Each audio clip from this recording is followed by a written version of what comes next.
تزيدونني غير تخسير ويا قوم هذه ناقة الله لكم آية فذروها تأكل في أرض الله ولا تمسوها بسوء فيأخذكم عذاب قريب فأكلوها فقال تمتعوا في داركم ثلاثة أيام ذلك وعد غير مكذوب فلما جاء أمرنا نجينا صالحا والذين آمنوا معه برحمة منا ومن خزي يومئذ إن ربك هو القوي العزيز وأخذ الذين ظلموا الصيحة فأصبحوا في ديارهم جاثمين كأن لم يغنوا فيها ألا إن ثمود كفروا ربهم ألا بعدا لثمود صدق الله العظيم. سورہ ہود چل رہی ہے، مختلف انبیاء کی قوموں کے قصے ہیں. یہاں پہ 12ویں سپارے کا چھٹا مکمل ہوا اور سورہ ہود کی آیت نمبر 61 سے لے کے آیت نمبر 68 تک 8 آیات موضوع کے مطابق. اور یہ قوم سمود ہے جو کہ اللہ کے نبی صالح علیہ السلام ہے، ان کی یہ قوم ہے، اس کا قصہ ہے. اللہ ایک ایک کر کے بیان کر رہا ہے کہ ہم اس سے عبرت پکڑیں، نصیحت پکڑیں اور اپنی دنیا کو سنبھالیں. اور سمود کی طرف ان کے ہم قوم صالح تھی، ٹھیک ہے، جو سمود قوم تھی ان کی طرف ہم نے کس کو بھیجا؟ صالح علیہ السلام. کل ہم نے جو پڑھا عاد علیہ السلام کا قصہ پڑھا، اس میں بھی یہی تھا کہ ان کی قوم کے اندر سے ان کے بھائی کو ان کی طرف بھیجا. اور آج ہم نے جو سمود علیہ السلام کا پڑھا تو اس میں بھی یہی لفظ ہے. میں نے کل بھی بتایا تھا اس بھائی سے مراد یہ ان کے اپنے خاندان کے رشتہ داروں میں سے سگے بھائی کی بات نہیں، یہ اپنی قوم کے اندر سے مسلمان نہیں. لیکن حضرت ابراہیم علیہ السلام اور حضرت لوط علیہ السلام یہ جو دو نبی ہیں یہ باہر سے آئے، جیسے قوم کوئی اور نبی کی طرف باہر سے تبلیغ کے لیے بھیجا گیا. لیکن جو یہ سمود صالح علیہ السلام ہے جو قوم سمود کی طرف، اور جو ہود علیہ السلام یعنی صالح علیہ السلام اور ہود علیہ السلام، یہ دونوں اپنی اپنی قوم کے اندر سے ہی ان کے لیے تبلیغ کے لیے اللہ نے نبی منتخب فرمایا جو ان کے اندر رہ رہے تھے. تو اس لیے ان کے لیے لفظ یہ استعمال ہوا کہ سمود کو بھی اور سمود کی طرف بھی ان کے ہم قوم صالح کو بھیجا، اپنی قوم کے اندر سے ایک نبی بنایا. اور اس نے کیا کہا؟ نبی نے فرمایا، کہا اے میری قوم اللہ کی عبادت کرو، اس کے سوا تمہارا کوئی معبود ہے. یہاں یہ تیسرا واقعہ ہر ایک کے الفاظ سیم ہے نبی کے. اللہ کی، میں نے کہا نا ہر ایک کا لا الہ الا اللہ اتنا سب نے کہا کہ ہر ایک کا اور محمد رسول اللہ، یہ آتا سب کا توحید سب کی ہے کہ پھر آگے اپنی رسالت یا اپنی جو شریعت ہے نا اس کے اندر تھوڑی بہت ہی تبدیلیاں ہیں، مگر ہر ایک کی شریعت اپنی اپنی ہے. اللہ کی عبادت کرو، اس کے سوا کسی کی عبادت نہ کرو. اس نے تمہیں زمین سے پیدا کیا ہے. کہا جاتا ہے نا کہ اللہ نے تمام بندوں کو مٹی سے، تمام انسان مٹی سے بنائے گئے، ٹھیک ہے. اس نے تم کو زمین سے پیدا کیا، اور صرف یہ نہیں کہ زمین سے پیدا کیا بلکہ اسے میں نے ایک سائنس کہا، سائنس یہ کہتی ہے جناب زمین کی طرف چیزیں اس لیے ملتی ہیں کہ زمین کے اندر اٹریکشن ہے، کشش شکل ہے. جبکہ اللہ والے نے کہا کہ اس لیے زمین کی طرف چیزیں آتی ہیں جب اس زمین میں سے نکلی ہے تو مڑ کے زمین کے اندر ہی جانا ہے. ہم بھی اللہ نے کہا میں نے تمہیں زمین سے پیدا کیا اور اس میں ہی تمہیں بسایا، اور پھر ہم نے ایک طرف دن لوٹ کے چلے جانا ہے. اس نے تمہیں زمین سے پیدا کیا اور اس میں تمہیں بسایا، پیدا بھی کیا اور پھر اس زمین کو بسایا بھی. یہ یہاں بھی اللہ فرما رہا ہے قرآن کے اندر ایک اور جگہ بھی ہم نے پڑھا کہ اللہ تبارک و تعالیٰ فرماتا ہے کہ زمین کے اوپر جو راستے ہیں نا یہ بھی اللہ نے تمہارے لیے راستے بنائے ہیں. یہ اللہ تبارک و تعالیٰ کی مرضی منشا اور اللہ کی حکمت یہ راستے جو بنے ہوئے ہیں ہمارے لیے آگے پیچھے راستوں کا علم یہ سارا اللہ کی حکمت اور اللہ کی طریقے. جناب سمندر ہے اور ٹھیک ہے جی وہ آگے کوئی راستہ ہی تو اللہ نے جزیرے بنائے، اللہ نے پھر جہازوں کا جو بھی معاملہ ہے سارے کا سارا یہ اللہ کی اپنی ایک حکمت. اللہ تبارک و تعالیٰ نے تمام چیزوں کو اس طرح ترتیب کیا کہ پوری دنیا میں آپ ایک دوسرے کے ساتھ آ جا رہے ہیں، رابطے کر رہے ہیں. پہلے جنت میں تھے پھر یہاں بھیجا اور یہاں پوری ایک ترتیب دی. پھر اس نے زمین سے پیدا کیا، اس لیے اللہ کی عبادت کرو کیونکہ اس کے علاوہ کوئی الہ نہیں ہے. کیونکہ پیدا کس نے کیا ہے؟ اللہ نے. زمین کے اوپر بسایا کس نے؟ اگر اللہ چاہ رہے تو ہم بس رہے. ابھی اللہ چاہے ابھی یہاں ہم بیٹھے جب قرآن ہی پڑھ رہے ادھر بھی ہم یہاں سے ایک لمحے کے لیے بھی ہل نہیں سکتے سارے، اگر سب کی موت ادھر لکھی زلزلہ آ جائے گا، کوئی کچھ بھی آ جائے گا، اس کا اپنا کنٹرول ہے. اور جگہ جگہ یہی اللہ کی جس قوم نے بات کل ہم نے پڑھا آج علیہ السلام آئی طوفان آیا سب کو، اور جو جن کو بچانا ان کو نوح علیہ السلام کا پڑھا، باقی جن کو بچانا ان کو بچا لیا، باقی کو غرق کر کے بنا جاؤ فارغ، میں تمہاری جگہ مجھے کوئی فرق نہیں پڑتا، میں نئے لوگ لے آؤں گا. پھر اسی طرح میاں بیوی کا تعلق ہوگا، پھر آگے دنیا بڑھتی جا رہی ہے. نوح علیہ السلام کے دور میں آپ کو آدم ثانی بھی کہا جاتا ہے، آپ سے پہلے جتنی تھی ساری ختم، پھر آگے نئی نسل چلی ہے. مولانا میں نے تو کوئی مشکل کام نہیں. آج دیکھیں دنیا خربوں کی اربوں کی تعداد میں جناب سارے لوگ موجود ہیں. وہ آج چاہے سارے ختم کرے، چاہے سارے نئے سرے سے لیں. جیسے اللہ جیسے کھیتی ہے نا، ہم فصل بوتے ہیں، پھر اس کے اوپر وہ نکلتے ہیں پودے، شاخیں، سٹے، جو بھی بالیاں، پھر ہم ختم کرتے ہیں، پھر سارا بلیاں بیٹ، اور پھر نئے سرے سے نکلتے. اللہ کے لیے کوئی مشکل کام نہیں ہے. اور اس نے بسایا ہمیں زندگی کے رہنے کے لیے یہاں پہ ضروریات سارے اللہ دیتا ہے. اس سے معافی چاہو، توبہ استغفار کرو. کل بھی یہی پڑھا قوم عاد کو بھی اللہ نے یہی کہا جو ہود علیہ السلام کو کیا کرو جی، استغفار کرو. ہر ایک کے لیے کیا ہے، استغفار کرو. اور ثم توبوا الیہ، اس سے معافی چاہو اور اس کی طرف توبہ کرو. یہاں پہ استغفار اور توبہ کا مطلب ہے ہمیں یہ لگتا ہے توبہ استغفار تو آپ سے بن گیا، لفظ بھی سے توبہ استغفار. اب لفظ استغفار ہے اور لفظ توبہ ہے، دو لفظ ہیں. جیسے رحمان اور رحیم دو لفظ ہیں. ترجمہ کیا جائے تو رحمان بھی رحم کرنے والا، رحیم بھی رحم فرمانے والا. لیکن آخر کوئی تو فرق ہوگا رحمان اور رحیم کے اندر. ٹھیک ہے جی، رحمان جو دنیا میں ہر ایک کے اوپر رحم کرتا ہے، رحیم آخرت میں صرف مسلمانوں کے اوپر رحم کرتا ہے. آخرت میں کافر روتے رہیں گے اللہ ان کے اوپر رحم نہیں. اسی طرح یہ جو استغفار ہے اور توبہ ہے، مفسرین کرام نے لکھا کہ استغفار سے مراد یہ ہے کہ اپنے سابقہ گناہوں میں توبہ کرنا، اور توبہ سے مراد یہ ہے کہ میں آئندہ گناہ نہیں کروں گا. اور کچھ نے یہ لکھا کہ استغفار سے مراد یہ ہے کہ ہر وقت زبان سے استغفار کرنا، اور توبہ سے مراد یہ ہے کہ عملی طور پہ گناہوں سے بچنا. لیکن ہر ایک نے اپنے اپنے حساب سے کرتی ہے.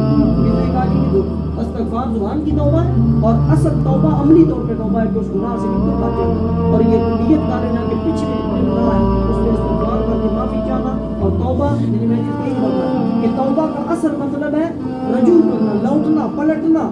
تو اپنے اللہ کی طرف رجوع کر لینا کہ اللہ جی آج کے بعد میں گناہ نہیں کروں گا. یہ ہوتی ہے جو توبہ.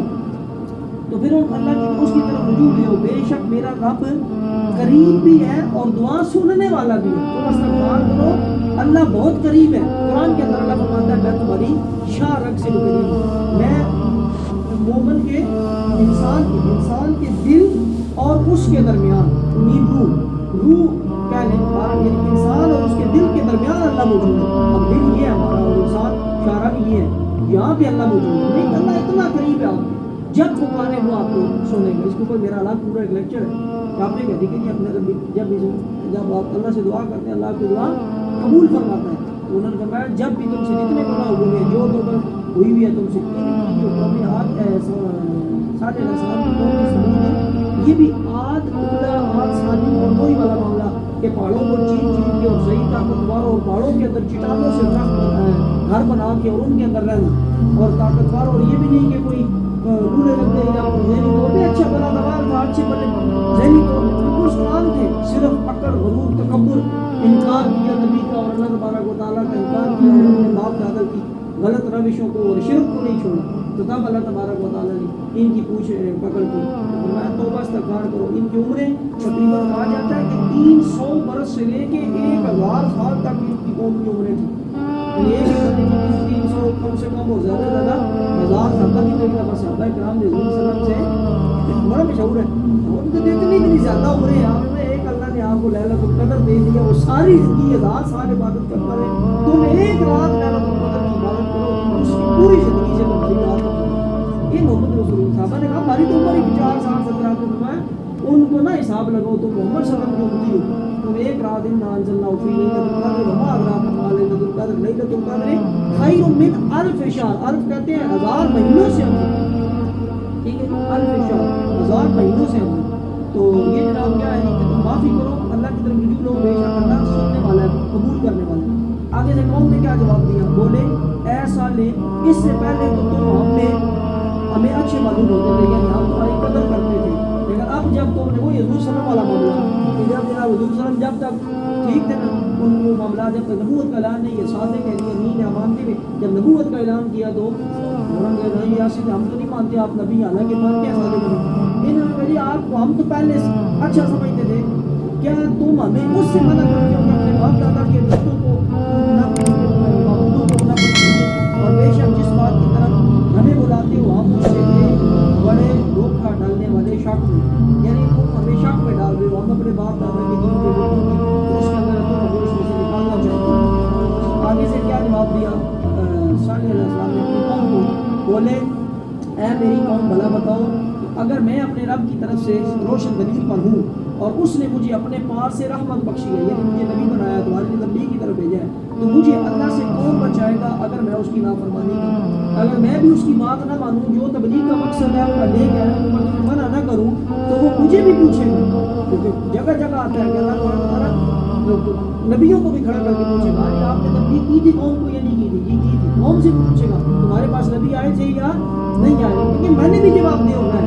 نبی کہتے ہیں کہ نبی بھی ہر ایک کہہ رہے ہوں گے نفسی نفسی، اور آپ صلی اللہ امتی امتی پکار، نبیوں کو ہر قدم ادھر پوچھ پکڑ ہونی ہے، حساب ہونا ہے. تو وہ کہے گا جی کیا کہتے ہیں کہ میں اگر تبلیغ کا کام نہ کروں یا جو رحمت اللہ نے بخشی ہے تو پھر مجھے اللہ سے کون بچائے گا اگر میں نافرمانی کروں؟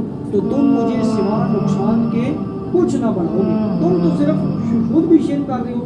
اگر میں بھی تمہارے ساتھ ہو جاؤں تو میں بھی نقصان والوں میں ہو جاؤں گا، تمہاری طرف سے مجھے کوئی فائدہ نہیں پہنچے گا. فائدہ کدھر سے پہنچے گا؟ اللہ سے پہنچے گا. اور اے میری قوم، آگے جو معجزہ کیا تھا، آگے معجزہ انہوں نے قوم نے مانگا جی باقی اگر آپ اللہ کے نبی ہیں تو کوئی معجزہ. آپ نے پھر اونٹنی، آپ کو میں نے پہلی رکعت میں اسی لیے وہی کہا قد افلح من زکاها وقد خاب من دساها كذبت ثمود بتغواها اذ انبعث اشقاها فقال لهم رسول الله کا یہ ہے اللہ رسول اللہ ناقۃ اللہ، یہ اللہ کی ناقہ ہے، یہ اللہ کی اونٹنی ہے. فقال رسول اللہ ناقۃ اللہ رسول اللہ فكذبوه فعقروها، اس کو جھٹلانا نہیں ہے، اس کی تعظیم کرنی ہے، اس کا ادب احترام کرنا ہے، لیکن انہوں نے اس کی تعظیم نہیں کی. یہ اللہ کا ناقہ ہے تمہارے لیے نشانی کہ میں اللہ کا نبی ہوں، تو اسے چھوڑ دو.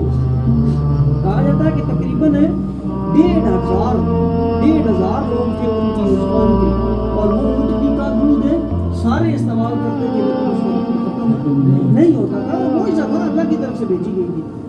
اور پتہ نہیں یہ بات ٹھیک ہے یا نہیں، میں اسی لیے میں نے کہیں پڑھی ہے، کچھ عقیدت کے لیے بھی لکھ دیتے ہیں کہ جس طرح حضرت آدم علیہ السلام بغیر ماں باپ کے پیدا ہوئے، اسی طرح کہا جاتا ہے کہ یہ جو صالح علیہ السلام اونٹ کی معجزہ کے طور آئی تھی، اسے بھی اللہ نے بغیر ماں باپ کے پیدا کر کے معجزے کے طور پہ بھیجا. اور اس اونٹنی کو پھر انہوں نے بچہ جو تھا وہ بھاگ کے پہاڑوں کی طرف نکل گیا، اللہ تبارک تعالیٰ نے اس کو اوپر اٹھا لیا. یہ مختلف اس کے جو ہے وہ روایات اور چیزیں اس کے بارے میں بتائی جاتی ہیں. تو انہوں نے کیا کیا جی اللہ کی یہ ناقہ ہے تمہاری نشانی ہے، اسے چھوڑ دو، اسے کھلا چھوڑو، یہ جس کے کھیت میں جائے کوئی اس کو پوچھ پکڑ نہیں ہوگی. یہ جدھر کھائے پیے، جدھر کھانے کو اس کی خدمت کرو، یہ اللہ کا بوجھ ہے، اس کی قدر کرو، اس کو تکلیف کسی طرح کی بھی نہیں دینی. اللہ کی زمین میں کھائے اور اسے بری طرح ہاتھ نہ لگانا، یعنی اسے مارنا نہیں. ہمارے کو مارتے ہیں کہ تم کو نزدیک عذاب پہنچے گا، اگر اس کو تکلیف دو گے تو پھر عذاب آئے گا. انہوں نے اس کی اونچے کاٹ دی، انہوں نے اس کے جناب اونٹنی کے ٹانگیں کاٹ دی. اللہ کی بوجھ ہے. یہاں تک یہ بات واقعات مختصر ہوتی ہے، اس کی ہسٹری بڑی لمبی ہوتی ہے. میں کئی دفعہ کہتا ہوں کہ نبی 100 سال میں کتنا عرصہ تبلیغ کرتے رہے ہوگا. یہ کوئی ایک رات میں نہیں ہو گیا کہ اونٹنی اللہ نے بھیجی، انہوں نے ٹانگیں کاٹ دی، دوسری دن عذاب ہو گیا نا. بڑی پوری بحث ہوتی ہے پیچھے. اونٹنی کتنا عرصہ ان کو دودھ پلاتی رہی، کتنا عرصہ ان کو جناب پھر پانی کی بیماری لگی تھی. ایک دن اونٹنی پیے گی، ایک دن جناب ان کے جانور پیے گی، ان کو پھر بھی تکلیف ہوئی. حالانکہ اسی سے دودھ لوگ پیے، یہ پانی پیے گی، کوئی اور نہیں پیے گا، صرف یہ پیے گی. دوسری طرف ہمارے جانور کیا کرو گے؟ انہوں نے کیا کیا، اس کی پونچھیں کاٹی. تو صالح نے کہا اپنے گھروں میں 3 دن اور رہ لو، بس اب تم نے اس معجزے کو بے حرمتی کی ہے، اب صرف تمہارے پاس 3 دن کا ٹائم ہے. کہا جاتا ہے کہ بدھ والے دن انہوں نے یہ کام کیا، یہ گستاخی کی.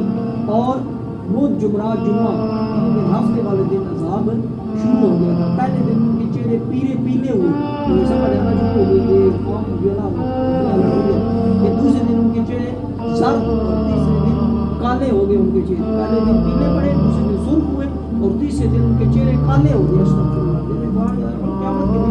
جو نیک لوگ کے چہرے نورانی ہو گئے، جو گناہگار ہوں گے ان کے چہروں کے اوپر ٹکار پڑ رہی ہوگی. استغفر اللہ، اللہ معاف فرمائے.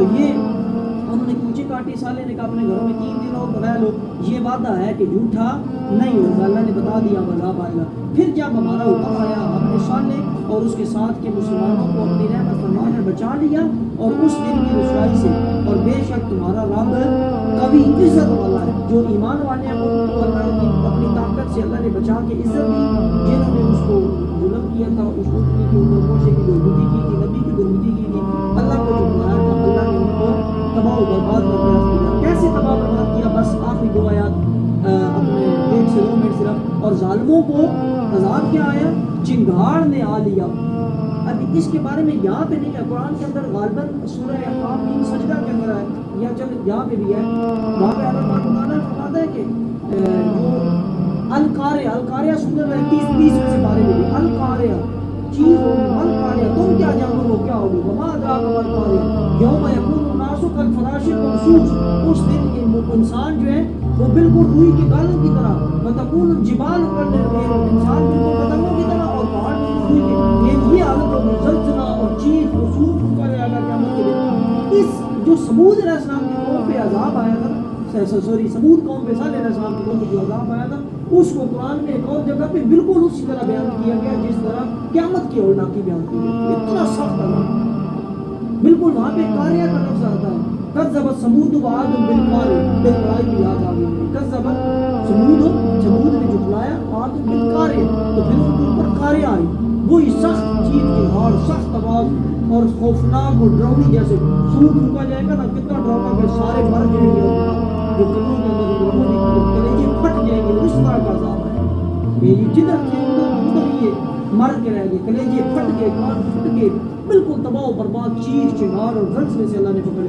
ظالموں کو چنگھاڑ نے آ لیا تو صبح اپنے گھروں میں گھٹنوں کے بل پڑے، جیسے ادھر ہی وہ بے پڑے، جیسے کہ اس دنیا پہ تھے ہی نہیں، گویا کبھی یہاں بسے ہی نہ تھے۔ سن لو بے شک سمود اپنے رب سے منکر ہوئے، ارے لعنت ہو سمود پر۔ اس پورے واقعے کے اندر ہمیں کیا بات سمجھ آئی؟ جو اللہ کے معجزے، اللہ کی نشانیوں کو، اللہ کی آیات کی بڑھوتی کرتا ہے، جو بلاتا ہے، اللہ اس کو سخت عذاب فرماتا ہے، اور جو اللہ کے معجزے کی عزت احترام کرتا ہے، اس کی قدر کرتا ہے، اللہ تبارک و تعالیٰ اس کے درجات کو اور بلند فرماتا ہے۔ اگر کسی سے کوئی گناہ غلطی ہو جائے وہ توبہ استغفار کرے، سابقہ گناہوں پہ توبہ استغفار اور اللہ کا گناہ کے لیے توبہ کر کے اللہ کی طرف سچے دل سے جھک جائے، اللہ تبارک و تعالیٰ کی قریب و مجیب، وہ قریب بھی ہے اور دعاؤں کا مستجاب الدعوات بھی ہے، وہ دعاؤں کو قبول فرمانے والا بھی ہے۔ اللہ تبارک و تعالیٰ ہمیں ہر جگہ اپنے معجزات کی، آیات کی نشانیوں کی قدر کرنے کی اور اپنی تسبیحات بیان کرنے کی، استغفار کرنے کی، اور ہر چیز کی